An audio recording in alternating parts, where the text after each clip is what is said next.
when you get that 10% inflation, you don't pay for it for a couple of years. You pay for it for the rest of your life because all other inflation compounds on top of that. So you get this big bump up, and the number that you're inflating is now a bigger number. And that will always be a bigger number that you're adding your 2% inflation to. So 2% every year is a bigger chunk than it was back when it was 2% of a smaller number. It compounds. So you pay for that over and over again throughout your life. Welcome back to Collapse Life. I'm Zahra Sethna, your host for this Thinking Person's Guide to Civilization and Demise. Before we get started, please do us a favor and hit that subscribe button right now. A recent Conference Board survey revealed that Americans are growing increasingly pessimistic about the economy, and there are plenty of valid reasons for that unease. Here today to unpack some of those is author, blogger, and economic commentator David Haggith. David is widely recognized for his sharp analysis of economic trends, as well as social and political issues. He runs the Daily Doom, where he dives into everything from stock market swings to sweeping societal changes, all with his signature independent, nonpartisan perspective. So, David, welcome to Collapse Life. We're very thrilled to have you with us. Thank you. I really enjoyed listening or reading your articles since I first came across you. It's been wonderful to find a friend with the same kind of perspective. Thank you. Yes, we feel the same way. We really enjoy the Daily Doom, and you really have so much more of a sharp perspective on the economic issues. So we're really happy to have you here today to talk about those things. And I wanted to start actually with a recent piece that you wrote in the Daily Doom, where you echoed some of the things that we were writing about in Collapse Life, but you brought new levels of detail to it. So Okay. you had painted a very vivid picture of a two-pronged plan from President Trump, but with global tariffs on one side and stimulus checks on the other side, that you say could potentially set inflation ablaze. And we know that people in America are already really struggling. So I wanted to ask you to sort of paint that picture for us a little bit and tell us a little bit about what kind of worsening economic pain do you see coming down the pike? Okay. Yeah, this is a very dangerous combination. I First of all, just to give you a little bit of a framework, there were lots of sites that have been writing ever since the Federal Reserve started printing tons and tons of money that we were going to have hyperinflation or high inflation. And for years and years and years, I said, no, we're not. All of that money is staying within financial networks. The inflation is happening and asset prices. It's a cycle. And it's just so long as the money stays in that cycle, it's going to keep ballooning up the financial assets, but it's not going to balloon up the price of other assets because it keeps getting reinvested in that. And money only creates inflation where money flows. So only to the extent that it goes out into the general economy is it going to create inflation. So for years and years, I said, no, we're not going to have hyperinflation. And then as we hit the year when COVID was here, I said, okay, everything has changed. Now we're going to have high inflation, and here's how it's going to happen, and here's why it's going to happen. But I started saying that just before COVID hit. I started saying it because of the Trump tariffs. But it wasn't really until COVID hit that we got into exactly the chemistry. I said, with the tariffs, we got a new dangerous situation. The Fed has been creating lots of money. Um, but it hasn't been creating inflation. But now the tariffs are going to start creating some shortages. And we saw that. If you reflect back to 2019, you remember we had a lot of articles back then coming up about how tariffs were creating, and it was like almost the buzzword supply chain crises. Right. Companies were having a hard time getting parts because of the tariff wars, trade was upset. And so they couldn't manufacture the things they want to manufacture. They couldn't get them out on time. So we were already starting to have some supply line problems. And I said, here's the thing with the chemistry for inflation. It's two parts. Not only does it have to be circulating in the general economy if it's going to create general inflation, but you need to have shortages. I said, contrary to what people think, prices don't go up because everybody has a lot of money. I don't care if they make you a billionaire. You're not going to go out and pay $10 for an apple unless you're stupid. And if you're a billionaire, you're probably not stupid. So you're still going to go out and buy an apple for $1 or whatever it costs in your neighborhood. And if someone's out there charging $10, you're not going to go, I'm going to pay that just because I'm rich. You're gonna say I'm rich because I'm smart. I look for good deals. I'm going to get myself a good apple. But what happens when you can't find apples? And now somebody's got one for $10 and you got money in your hand. Now you're going to say, well, I really want an apple. I got money. I want an apple. I'm paying $10 to get myself an apple. And think of it like a gold mining town, right? Everybody's producing gold. There's lots of gold around. There's lots of money. Nobody wants to mess with going down to the, town 100 miles away and bringing back apples and things to sell. So what happens? All the stuff that's for sale in the little general store is $10 an apple, $10 for this. Everything is super high priced because everybody's making gold, has lots of money, and they still got to eat. So prices go through the roof in the gold town, not anywhere else. And so that's the dynamic that you're looking for is too much money meeting too few goods. And when that happens, you have explosive chemistry for inflation. So with the first Trump tariffs, we started getting into too few goods in some places. Things were getting choked up and some things were fine, but some things were getting choked up. Now COVID came along. And now Trump did the lockdowns of the economy. And I said, oh, this is going to be, hugely disastrous because we're now telling people they can't produce. We're firing them when they're willing workers. And so now we're going to really have supply line problems. On top of that, we don't want people coming into our country because they're going to bring a disease. So we're shutting down ports. We don't want the disease moving back and forth. So we not only have companies that, can't get things because of tariffs, but they can't get things because shipping is closing down because of all these lockdowns. So now we're going to have some serious supply shortages. And then Trump decided we're going to create stimulus checks and we're going to dump out all these stimulus checks to everybody. And I said, you darn well sure are, because I was working and I was making decent money and you forced me not to work. So you darn well better pay me because I'm going to die if you don't, because you cut off my livelihood of all the horrible things to do. I'm a hardworking person. I'm willing to make money. You cut off my livelihood. You better pay me money. But I said, here's the problem. This is going to create sky high inflation because they're going to be putting money into people who aren't producing. So we got shortages because they're not producing, but they still got money to spend. So expect inflation to go up because this money is now going directly into the economy, to the general economy, into people's pockets. It's not going in these asset circles.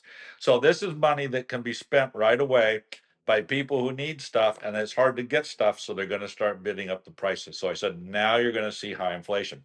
And throughout that time, the Fed kept saying, well, there's not going to be any inflation. And then there started being inflation, and the Fed kept saying, well, it's transitory, it's transitory. And I almost felt like a lone voice out there saying, this is not transitory. This is going to keep growing. And the longer they say it's transitory, the worse they're going to make it because they're not dealing with it.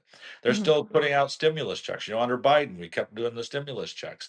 Right. The lockdowns had ended. But one of the things I said about the lockdowns is you only know how much damage you've done when you try to start back up. And I said, here's what's going to happen. We're going to try to start this up and it's going to start up really fast and everybody's going to be amazed at how GDP goes from down 30% because we turned off the big circuit breaker and shut it all down, to how when we turn the circuit breaker back the other way it pops on and GDP rockets back up. I said, but you'll know the damage you did by how much short it stops of popping back up to where it would have been if we had never done this. I said, that will be the damage that you've done. And there will be damage like that. There will be people that don't come back to work. And that's what we saw. About 4 million people didn't return to work for whatever reasons. People said it was, they just said, I'm sick and tired of you. I'm not going to go back to work. I hate your guts, whatever. They didn't come back. There was, 4 million people. From where employment had been running, we were down here. And that pretty much remained that way. And that was the damage that was done. So then we spent, a couple of years trying to recover from that. So this is how much you can damage things by doing these things. You think we're going to turn it back on by flipping the switch, but it's like a big factory. You close it all down for maintenance and you find out what troubles you still got when you try to start it back up because this big stuff doesn't start up easily, right? And that's when you Right. find out this thing didn't restart. Now we got trouble. So now here we are in the beginning of 2025. How do things look to you from your vantage point compared to how you were seeing things right before COVID in 2019? Because we've got very similar movements afoot. We've got Mhm. tariffs happening again. We've got potential for another stimulus check coming. You just explained why those two make a very volatile mix. So, what's different now? What are we looking at in the next couple of months?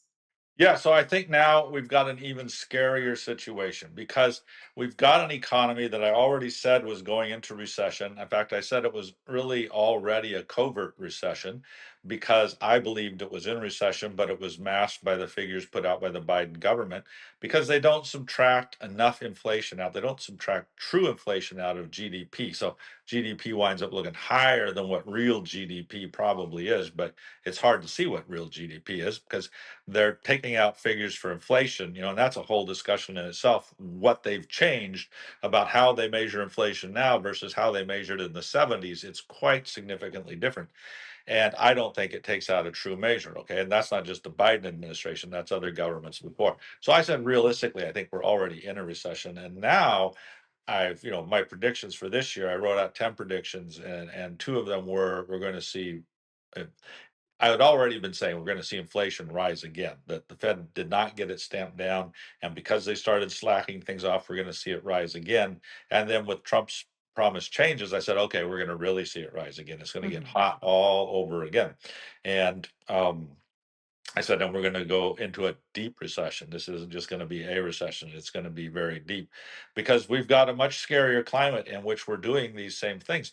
Last time, remember when they had done all this, the Fed had been trying to create inflation for 10 years and had not been able to get it to its 2% target. Most of the time, they were like 1.5, 1.8.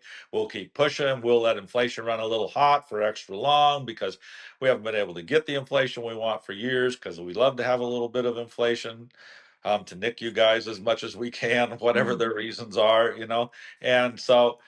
And so they were going to run it a little bit hot because they couldn't do it. So that was the environment in which that happened when you couldn't get inflation to happen by printing, hundreds of billions of dollars because it was staying in financial circles. Now we got a situation where we've already got hot inflation. And I was pointing out last year, since last summer, I said inflation is rising. You're not going to see it in the figures yet, but I pointed out where it was rising. It says rising on the producer side. Look here. Here's what producers are facing all along these months. I said all of this keeps adding up. The pressure keeps building. This is up the pipeline from where we are. It's going to come down the pipeline. Expect to see it later this year and next year, which is 2025 as we got into that. So what happened? We got the inflation back again. I had said in 2023 we were going to see it in the early part of 2024, and we did. And then they kind of got it calmed down for a few months, and everybody was saying, "Okay, that's it. We're on the right track." And it was towards the end of the summer. I said, "You're going to start seeing it again."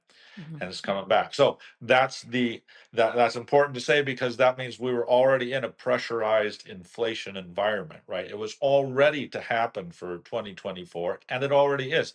And what we see now probably has nothing to do with Trump's tariffs Right. or with the government terminations or any of that because that hasn't had time to happen yet. I mean, it takes some time. I said, we're not going to see the effects of Trump's firings until March. Even if they're happening now, it takes a while for them to show up in the statistics. So, what we're seeing now is the environment into which all of this is happening. And we can see Right. it's already an inflation pressure cooker. Inflation has been going up for a few months now, and it's relentlessly doing so.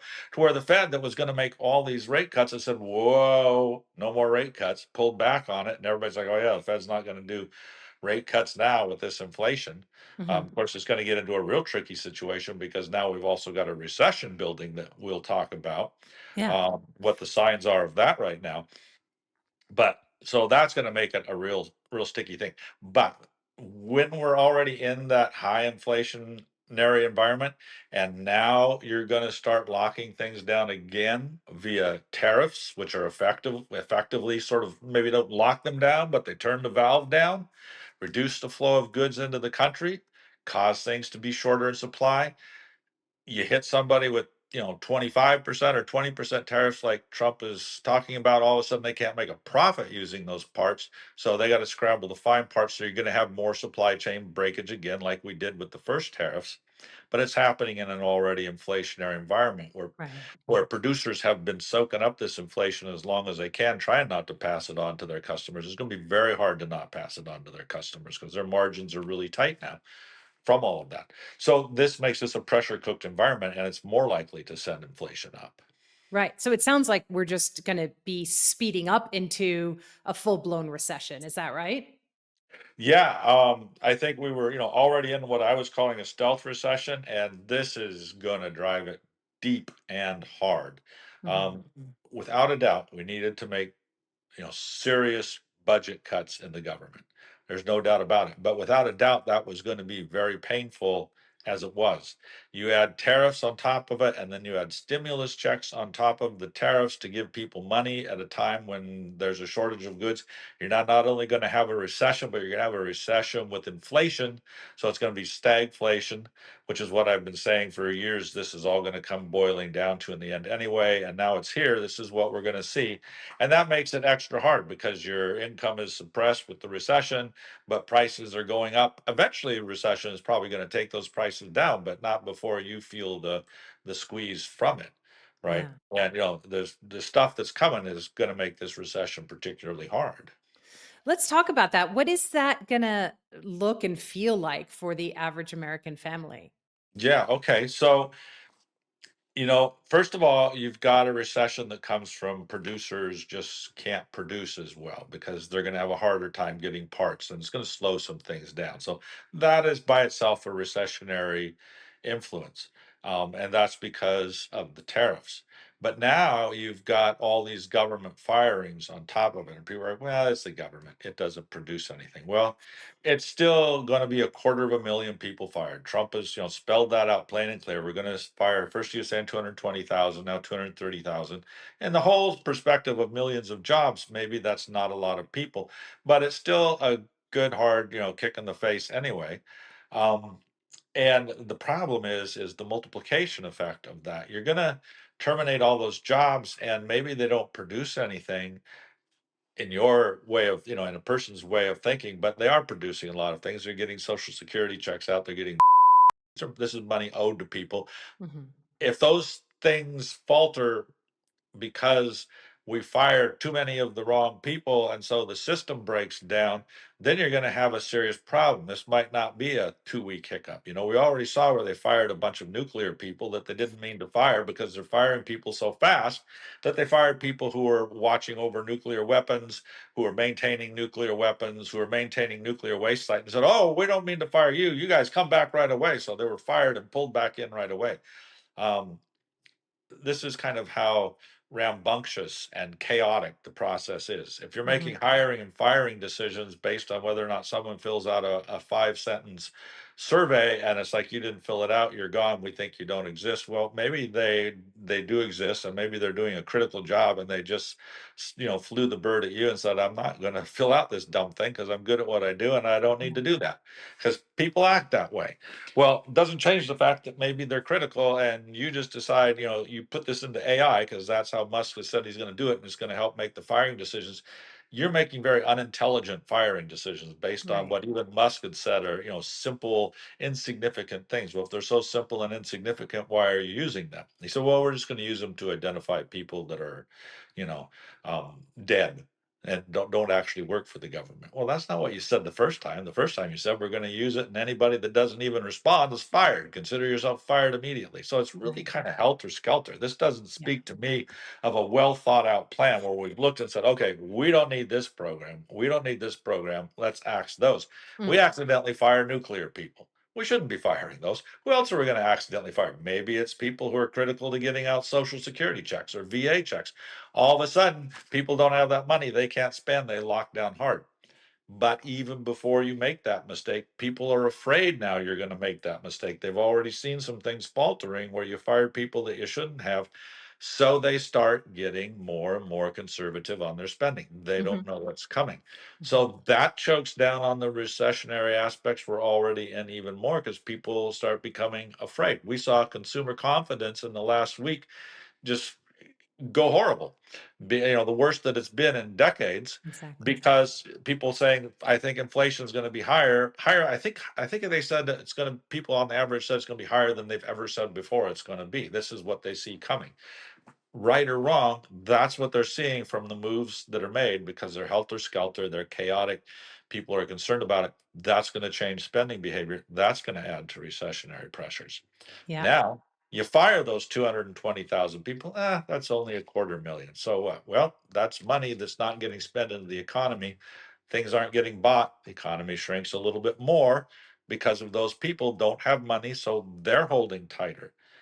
But it's way bigger than that because those people support jobs for other people because they go out for lunch, they buy gasoline when they go to work. They're not going to work, they're not going out to lunch. So you get some restaurants that are like, hey, we were working in Washington, D.C., or we are working in, by the federal building in this city over here, and we don't have customers anymore. So we're going out of business. So you get some knock on effects from that. And those people choke down, and their friends hear about it, and they tighten up their budgets more. And then on top of all that, you've got all these government contracts that get canceled because Elon Musk has said, we're not paying these guys. We're cutting out, this whole branch of government. We're cutting out this whole branch. We're using the treasury computers, locking them down so they can't make payments. And right away, you get major contractors who are already saying, well, we're going to start firing people because we don't know what we got for a contract. We didn't get our last payment. Maybe we're not going to get any payments. We're not in a position where we're going to run long on this. We don't trust the government. So Right. people start hunkering down. And if you actually do not pay on those contracts, well, then those contractors definitely follow through with firing all those people. So now you've got all of that into the economy. And then you've got the people that supported them, that made lunches for them, washed uniforms, all Right. of those business. So it keeps going and going and going. And you don't know where this snowball is going to stop. So it's not 220,000 jobs. Right. It's all the support people, it's all the contractors that get fired. And so it's going to be massive. Now, do we need to cut government?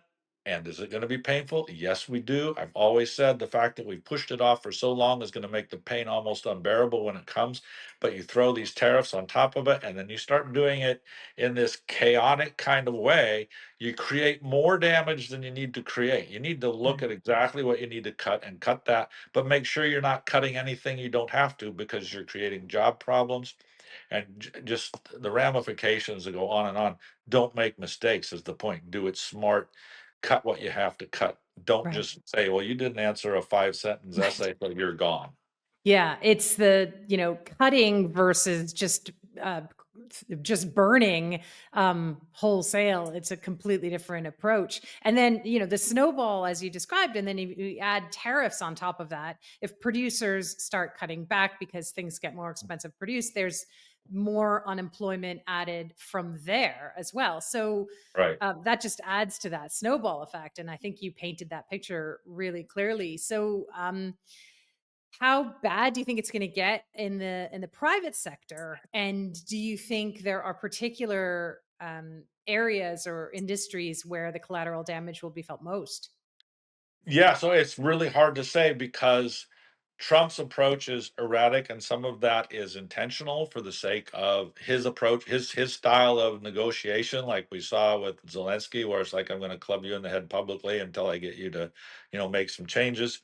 We don't know how much of the tariff stuff is that. We're going to club everybody in the head publicly until we get them to make some changes, and we're going to threaten to take over their countries, and we're going to do all this stuff and rattle all these cages. You don't know how much he's bluffing because he doesn't want you to know how much he's bluffing. We saw him impose tariffs and take the tariffs off the very same day, and now he's reimposing them on the very same nations because he said we'll take them off until March. March is get here. You're not doing what I wanted you to do, so the tariffs are coming back on. But he could say 2 days from now, oh, okay, you coughed up a little more. We're taking the tariffs off. So you don't know. I mean, it's helter skelter, and that's the way he likes things. I think he thrives on chaos. Some people thrive on negative energy, which means he loves a good boxing match. He loves to see his people in his cabinets fighting with each other because he sits back and goes, "Oh, look at that! What a great Mm, fight! That was fantastic." Some people thrive on negative energy, and I think that's just Trump's way of doing things. He likes the chaos. He likes the stir and the flurry all around him. But there's a big price to pay for that. You take, right. for example, all this imperial talk with Canada. Now, a lot of the conservatives who have supported Trump's, and I'm a very conservative person, I just don't like the way this is being done.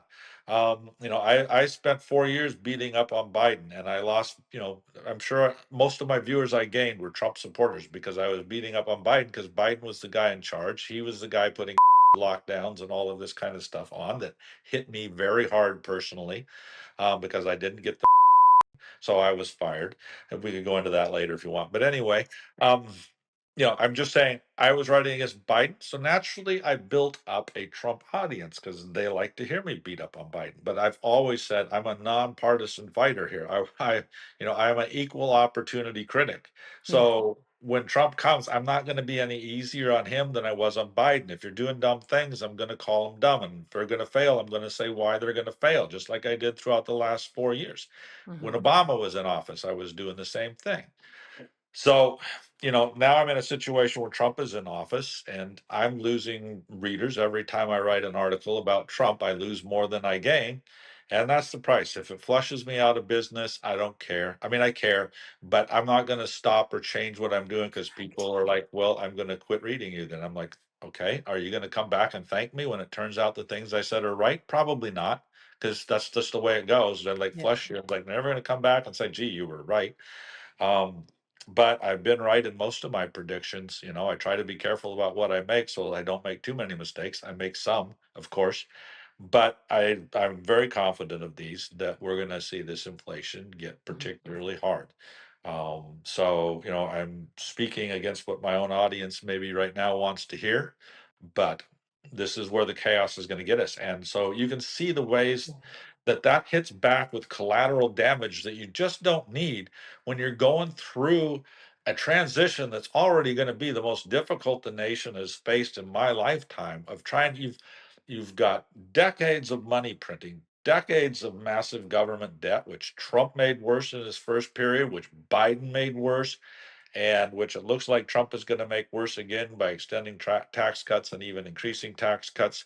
And we can come back to that. But the point is, you've got all of that problem you've created through all of those administrations of piling up debt, even all the way back to Reagan, who increased the national deficit. And now you're going to correct that in one fell swoop in 1 year by axing departments of government left and right. You better be really smart about it because that's going to be really painful. And you put tariffs on top of Yeah. that, and then on top of that, you start kicking nations in the teeth with your imperialism and saying, we're going to take over Canada. We're changing the Gulf of Mexico's name. We're going to take over Greenland. So we got Canadians now, a grassroots level that you can do nothing about, who are saying, we're not going to buy American. Stop buying all American products. And there's a lot of Canadians saying this. Stop buying American products. Right. They're starting a boycott. You can't change that. If you can be the bully. You can do like Trump did with Zelensky and say, "Hey, we hold all the cards, so you're going to do this." Well, that's true, and we can do that with other nations, and say, "You know what? We're going to take you over." But you can't stop, no matter how strong you are and how much you can bully them. You can't stop them from hating you for it. Right. And if they hate you for it and just decide, you know what? We don't want to do business with you. We don't Yes. even care if it costs us loss of lifestyle. We hate your guts. We don't want to do business with you because of how you're treating us. Yeah. You've lost that business. Why would you do that? I mean, Canadians aren't bothering us. Why do we need to take over Canada? Do you really want another gigantic blue state on the north? I mean, Canadians tend to vote liberal. So what do you even want that for? And they don't want Right. us. Everybody, so many times Americans think, well, everybody envies us. No, they don't. They're happy with what they are. Right. If they weren't, they would change. And if they aren't, if they are unhappy, well, they're no more unhappy than us. Look how unhappy we are with what we are, right? We're sitting there fighting about it all the time. Yeah. So, and Canadians fight about it all the time too. So, but they don't Yeah. want to be taken over. Yeah. So that's just a big loss of market that we just threw away for nothing. What do we want with Exactly. Canada? Yeah. Yeah, so fewer Canadians are gonna come to America on holidays, and they're not gonna buy American products, and so, yeah, it just adds more to the pile, and it just seems like this sort of chaotic and bullying approach, um, just gonna hasten the sort of breakdown of American hegemony, which was already happening. It's why we started writing Collapse Life in the first place. And now, in just 2, 3 months of this new year, it seems like everything is just escalating faster than we could even anticipate. Yeah, it just looks like a throw it all on the bonfire approach. Yeah. Let's just burn it all. Burn our relations with Canada, burn our relations with Europe. Right. Right. It's just a full torch on approach. I called it the wrecking ball approach. If you're going to do a little civic rebuilding, a little city engineering, you want to have a revitalization project, you can take down some of the ugliest structures, do it real smart. We're going to demolition this one. We're going to Right. protect all the buildings around it this way, and do a proper demolition. We're going to get the ugly stuff out, and we're going to rebuild some nice stuff. That's one way to do it. That's how I do it. The other way is you just start swinging a wrecking ball all the heck over town and smash up as much stuff as you can. And then when the dust finally settles, you go, okay, now we'll see what we're going to Now rebuild. what do we do? Yeah. Yeah. And Yeah. that seems to be this approach, the It wrecking ball. does. It absolutely does, and it seems like, while you may be sort of taking that wrecking ball approach to solving one problem, they're not thinking at all about the myriad other problems that may be cropping up because of that. And maybe they think it's not going to be our problem. We're just going to do what we said we were going to do, and we'll be out before we actually have to deal with the where the dust settles. So I don't know. Um, I wanted to ask you again about this idea of inflation because you've painted a really clear picture of it. When we think of hyperinflation, we think of historical examples of people bringing wheelbarrows of dollar bills to buy a loaf of bread. And I just wanted to ask you to kind of talk about where we may be on a continuum towards hyperinflation. And are we looking at a new definition of what that might be? I bring this as an example that there was a Republican lawmaker, Joe Wilson, who recently proposed a $250 bill with Trump's face on it, and that just seems like an admission that inflation is already so bad we need bigger bills, or maybe it's just Okay, I have a better more plan. of the chaos. Let's Go ahead. let's produce a $13 bill with his face on it and then declare it non-legal tender. So, I mean, I don't know where we're going to go with hyperinflation. Okay, and here's the reason why. Which is going to be worse, the inflationary factors of tariffs and the inflationary factors of the lost production that comes from tariffs, not to mention just the price increases that come from adding on the tariff to the cost of goods sold and then multiplying that up when you add your profit margin. Um, there's all of that. Where's that going to take inflation? But on the other hand, this recession is going to be deep. Recessions are anti-inflationary, typically deflationary, because they suck money out of the economy, they destroy wealth, they unemploy people, and so which is going to be the bigger vortex? You got this stagflation kind of thing, and you got these two hugely competing forces that don't usually come together. Usually, recessions are anti-inflationary, but we've got these huge inflationary pressures, and it's going to depend on, does the government do these stimulus checks? What size are the stimulus checks? What kind of, does the Fed step into the rescue? I've said the Fed is going to, even before all this Trump stuff, said the Fed is going to be stuck in between a rock and a hard place because we already got inflation going up and we were already, in my mind, going into a recession that was going to have to deal with, cutting the government budget because our credit rating is going down. So we're going to have to deal with this stuff, just not in this chaotic way that's going to make it worse. Uh, so the question was always going to be, will the Fed step back in? Can it step back in? In the past, it always has, but in the past, it seemed like it couldn't create inflation to save its life because it wanted higher inflation and wasn't getting it. But now it's got it and doesn't want it. So will it step back in knowing that when the pressure cooker is already ready to go, it's going to go up quickly. So I don't know if the Fed will step back in. It really is loath to create super high inflation, Mhm. and at the same time, it doesn't want to see the stock market fall all apart and get blamed for all of that. So you've got some really complex things and some tough decisions people are going to have to make, and you really don't know.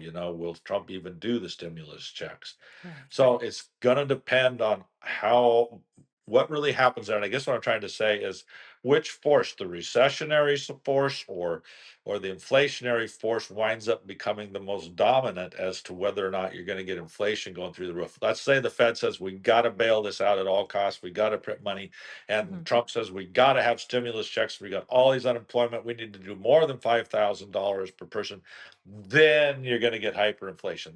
Right. That's going to take off because production is way down and you're just slamming the money into people directly into their bank accounts. You're going to get hyperinflation.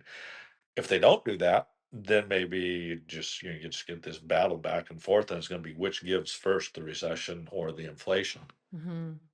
If they don't do the stimulus checks, but they do go ahead with the tariffs, there was a recent estimate from the budget lab at Yale that those tariffs could bump up cost of living by something like 2%. Right. Mhm. So the effect ends up being the same, doesn't it? Or It would does. It's not as pressurized, right? If you do the stimulus checks, you're really pumping gasoline into the fire. I mean, right? you're not just throwing a little bit on. You're pumping it in there with these big stimulus checks. We already saw how those stimulus checks, they weren't that big, but they were sizable.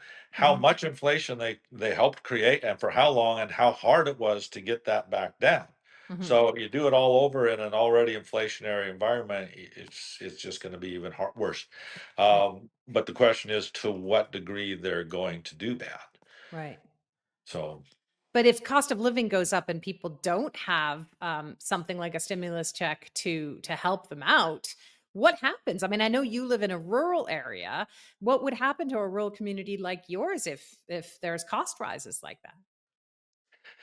I don't know how it will affect one type of an area, rural or urban versus another, because it's going to depend. That's going to depend a lot on where the tariffs hit, right? If you're putting tariffs onto things that affect farmers, well, then that's going to hit real hard.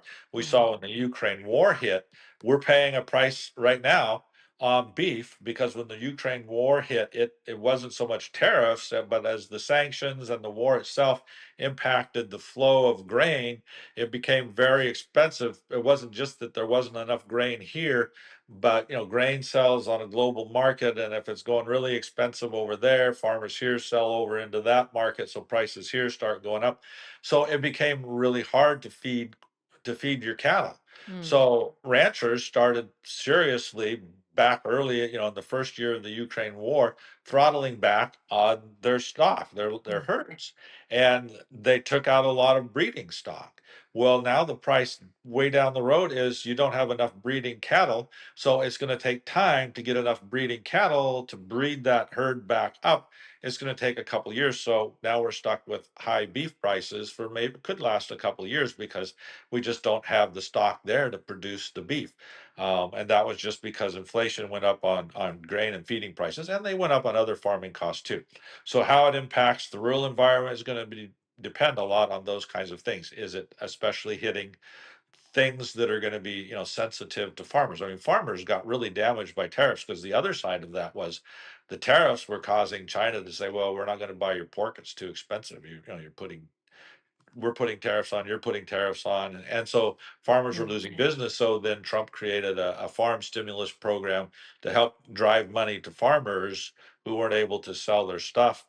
So that could happen again, and the mhm, government could come into the rescue with that again and help save those places.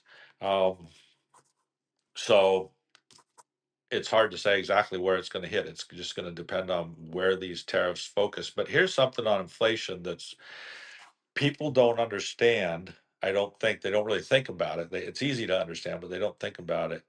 When you decide, do we want the recession or do we want the inflation? And okay, we can deal with the inflation. It's a couple of years. It's going to be rough again. But when you get that 10% inflation, you don't pay for it for a couple of years. You pay for it for the rest of your life right. because all other inflation compounds on top of that. So you get this big bump up, and the number that you're inflating is now a bigger number. And that will always be a bigger number that you're adding your 2% inflation to. So 2% every year is a bigger chunk than it was back when it was 2% of a smaller number. It compounds.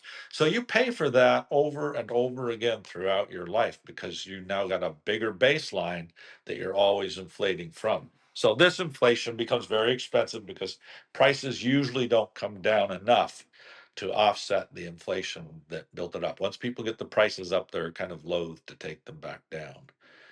Absolutely. So there's an insidious cost to that inflation down the road. Hmm. What are your thoughts on this administration's hyper focus on cryptocurrencies?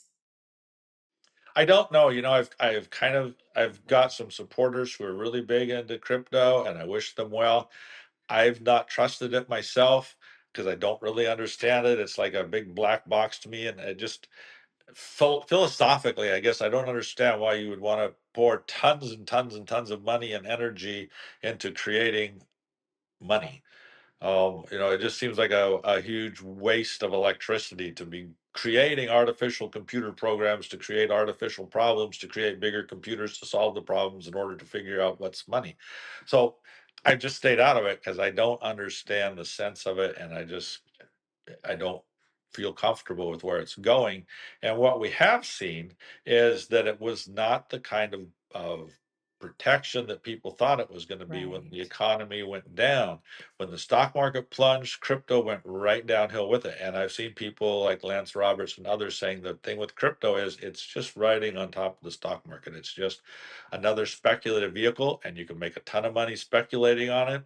I wish my supporters well who are making money on it, but it can all come crashing back down. I think with Mhm. the stock market, I don't have a lot of reliance on it as some sort of asset you're going to put your money into that's going to be there for you when the economy and the stock market goes down. Right. And a lot of it's being traded on the stock market through ETFs now, so I think it's even more prone to bounce around in value with stocks. Right. Like any speculative asset, you can make a lot of money from it, and Right. if you're in position to do that, great. But it's a huge risk. We had a really interesting conversation recently with someone who floated a theory that there could be a planned demolition of the economy, and that crypto plays a role in that, in just what you just said, that people will feel like that was a safe place to put their money. There'll be And this then planned pull the rug. demolition. They'll pull the rug, and then they'll say, you see, you couldn't trust the cryptos, but we've got CBDCs. This is, going to be the way for you to really, protect whatever your own economic plan is, and that's how they'll usher in um the whole idea of a CBDC, and that the plan was always for this to happen under a Republican president. What are your thoughts on that as a theory? Okay. I don't know about the crypto connection to it, whether or not there's any conspiracy to pull the rug. I tend to think that the people who are doing it really want to create an alternative. But, just quickly, money should not be speculative. It's the job of money to be boring. So the very fact that crypto is up and down with big speculative spikes, and yeah, you can make a fortune on it. Okay, wish you well. Hope that works out for you. But the very fact that it does that says it's lousy as money. You don't want money that spikes around. Money is supposed to be boring. Money is supposed to be something you put your wealth into so that you can pay your rent at the end of the day. And if it can go shooting up, it can go shooting down. And you don't want to find out at the end of the month you don't have enough money for rent because this was the day when it took a 10% plunge and now I'm short on my rent money. So spiky things are not what you want in money. We don't want the dollar spiking way up in value and then falling through the floor again. You want it to just go along like this, as smooth as possible. So that says to me crypto's not really working well as money. It's working well as a speculative investment. Was that designed to pull the rug for a CBDC? I don't know, but this I do know. I've always said the plan is for a central digital currency. Mhm. The world is clearly moving that way, even without the central bank's help. I don't know if the central banks are pushing it or the world is pulling it, because clearly we're moving to where people are doing more and more and more of their commerce online. Yeah. They don't use dollar bills and coins to do that. There's no coins going in the machine to do that. They're not mailing out dollars, and we've used electronic forms of currency for a long time. So I've always said this is on a kind of a natural progression to where we do something really dumb like, embed a chip in our hands or an invisible tattoo so we can just scan ourselves and buy our stuff. Right now we scan our phone and buy our stuff. It's highly dangerous. Just the other day, I went to scan my card and it didn't scan. Well, what do you do if your scanner doesn't go? Your pocketbook, you got dollars in it, so long as they're still there, you go, okay, I plunked down the cash, I got my groceries. But this time, I went to scan, didn't scan. Nothing wrong with the card, just didn't work. Mhm. So, and then you get into the problem with CBDCs is they're programmable. You can program out that person. So it's very dangerous. Mhm. Because if they decide, like, I got shut out for writing on in some big financial ways, they decide they want to shut you out, they can shut you out worse than that. They can not just close your livelihood like they did to me, they can close your bank account, they can Yeah. close your access to your money.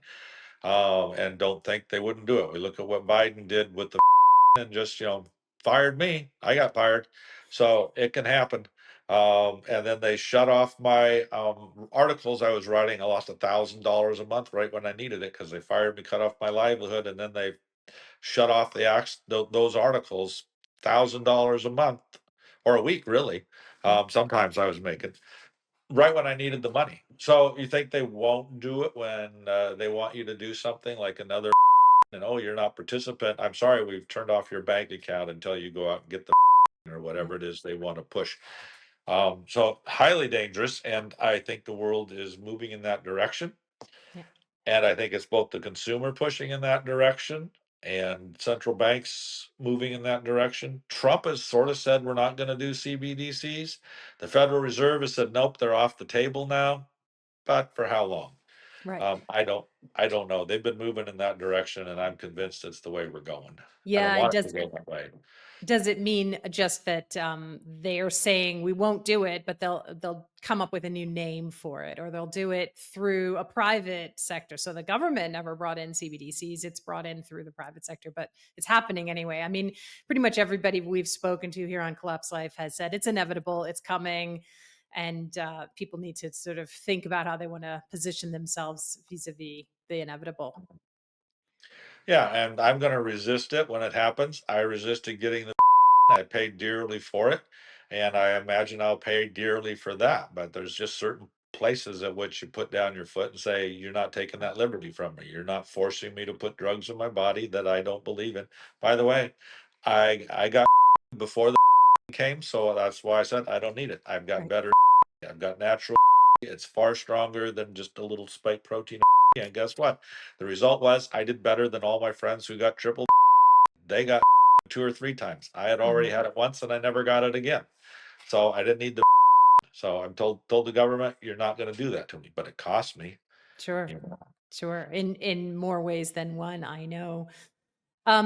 We're coming to a close, and I know that you made predictions for 2025, as you have done in previous years, and you've often been very close to the actual events. So, just thinking back on the predictions that you made for this year, what's one or maybe two that you think are really red alerts, the most important that you think people are not paying attention to? Yeah. So my predictions I give to my paying subscribers. It's my thank you to them, but I have made a few of those known, and the first two or three are the ones we've been talking about because they're the biggest. They're going to hit you the hardest. The big recession, the rising inflation, and the rising unemployment that feeds into that as a feedback loop into the recession. And those things are going to be, I think, quite extremely bad. Mhm. Is there any piece of advice that you have for people who are waking up to that, recognizing that you are correct? What can they do? What can they start to think about to prepare? Um, it's really hard to say. It's like during COVID, I started telling people, you're going to have some shortages, lay in some supplies, and there's an easy way to do that.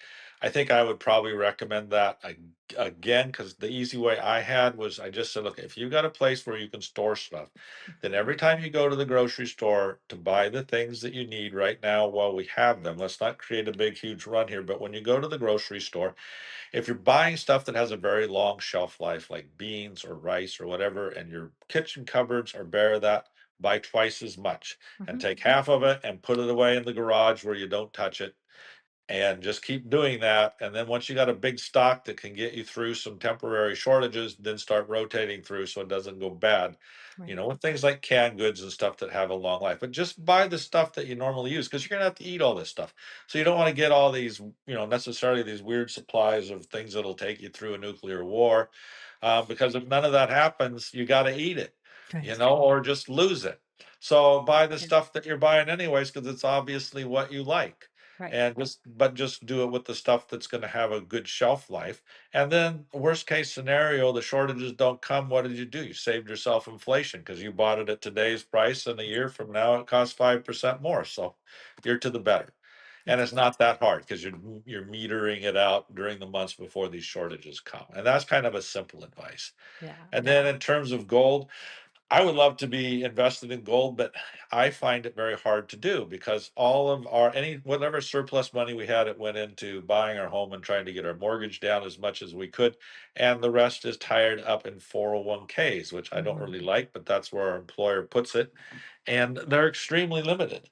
I can't buy gold in the 401k. So I could switch those into IRAs and buy gold in it, and that's one possibility. But then I'm going to pay an immediate tax hit for doing that, Yep. and maybe a 20% tax hit. I'm like, do I want to take that tax hit now? Because that reduces the amount that I'm multiplying from here on out. So that's a hard equation to do. And then I have to self-manage that. Do I want to do that? So that's a hard choice because there's no gold options in those 401ks that I have. And I can't even easily move money from stocks to bonds to cash because if I take it out of cash in the 401ks, then I can't put it back in. They have these dumb things that say you can't go back to that because they don't want you moving back and forth a lot for three Mm. months. And I'm like, well, I would kind of like to, maybe if maybe I'm saying I think the stock market's going to do good for a month or bonds. I can't move it for a month because I can't dive back in there if things go back. And now I'm locked out. I'm stuck in the stock market. If things go bad, I can't move the money back. So now I got to take the ride for 3 months because I can't put it anywhere Right. safe. So I kind of wind up frozen out of making the kind of moves I want to make. But if you can do that, I think gold is probably going to be safe. There's no sure bets because we saw, how Franklin Roosevelt put a lock on the price of gold and said, you're going to give us all of it at this price. I would Right. never put past government to do that again. So Right. there are no sure bets. The best thing I say is be strong in yourself, be strong in your relationships, try to have something to share with others in need. Hope they have something to share with you in your need. That's where I say stock up a little bit with the things you'll actually enjoy using. Be practical about it. And mostly it's going to come to just, relationships that will, Yeah. we're going to need each other. So Yeah. that's I my think focus. I think that's fantastic advice and not difficult to achieve. I think if we just boil things down to their simple, which is relationships, each other, our loving connections. I think that's a great place to end. So, Yeah. um, before we let you go, David, just remind people how they can find you and follow you and learn more about you. Okay, just it's simple. Just go to thedailydoom.com, and that'll take you to my Substack site, and you can read all my weekday articles there. I put out a weekday editorial 4 days a week for anyone, as well as a whole collection of headlines for the day of the news I think relates most to the kind of collapse situation that we're in. So you can see what I'm reading, what I find interesting. Um, you get the headlines if you're a free subscriber only on Monday. You get the editorial 4 days a week. If you're a paying subscriber, you get the headlines every day. And on the fifth day of the week, you get a special article, which is my deeper analysis where I give my predictions and stuff for my paying subscribers. But there's something there for everybody. And that's where you can start looking, thedailydoom.com. Fantastic. Well, thank you so much for doing it. You do incredible work, and we're so grateful to have you on today. And we really hope that you'll come back and have another discussion with us soon. I'm sure I will. I really enjoyed it. Thank you. Thank you so much. Folks, there was so much to chew on in that conversation. We would love to hear what you think. So please let us know in the comments section. If you enjoyed this episode, please don't forget to hit that subscribe button, like this video, and share it with others. And if you feel inclined to support us, you can become a subscriber on collapselife.com. You can also contribute through Buy Me a Coffee. Every bit helps us to keep these important conversations going, and we're so grateful for your support. We'll be back again next week with another interview. And until then, we just remind you to keep your chin up. It's only collapse. See you soon.